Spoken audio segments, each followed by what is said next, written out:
అందరికీ నమస్తే. Welcome back to rainbow home cooking. ఈరోజు మీ అందరికీ చూపించిపోయే స్పెషల్ రెసిపీ, ఇంకా చాలా హెల్తీ రెసిపీ కూడా. సింపుల్గా కూడా దీన్ని మనం చేసుకోవచ్చండి. ఉసిరికాయల్ని ఎలా ఊరబెట్టుకోవాలో చూపించిపోతున్నాను. ఇలా ఊరబెట్టుకుని ప్రతిరోజు ఒక ఉసిరికాయ తీసుకుంటే హెల్త్కి చాలా మంచిది, ఇంకా టేస్ట్ అయితే చాలా బాగుంటాయి. ఎలా చేసుకోవాలో ఈజీగా చేసి చూపిస్తాను.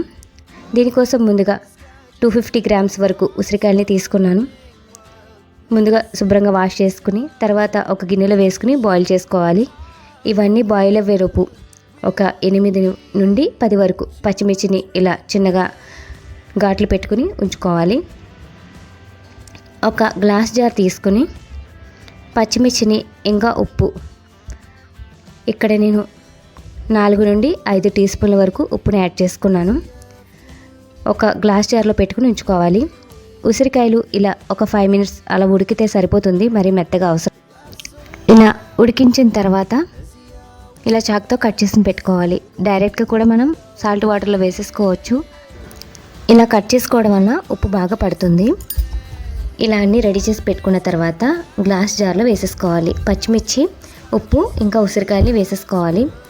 పచ్చిమిర్చి ఊరిన తర్వాత ఫ్లేవర్ ఇంకా ఉసిరికాయలు ఫ్లేవర్ రెండు కూడా బాగా పట్టి టేస్ట్ చాలా బాగుంటుంది. దీనిలో కొంచెం వాటర్, అంటే కొంచెం మునిగేంత వరకు వాటర్ వేసుకుని మూత పెట్టుకుని ఉంచుకోవాలి. ఇవి ఒక రోజులోనే ఊరిపోతాయి. పచ్చిమిర్చి ఊరడానికి 2 రోజుల వరకు పడుతుంది. ఊరిన తర్వాత టేస్ట్ చాలా బాగుంటుంది. చూసారు కదా, ఉసిరికాయల్ని చాలా సింపుల్గా అలా ఊరబెట్టాలో చూపించాను కదా. ఇవి టేస్ట్ కూడా చాలా బాగుంటుంది, హెల్త్కి కూడా చాలా మంచిది. మీరు కూడా ఇలా ఉసిరికాయల్ని సాల్ట్ వాటర్లో ఊరబెట్టి ట్రై చేసి చూడండి. టేస్ట్ మీ అందరికీ చాలా బాగా నచ్చుతుంది. వీడియో కనుక నచ్చితే లైక్ చేయండి. Thanks for watching.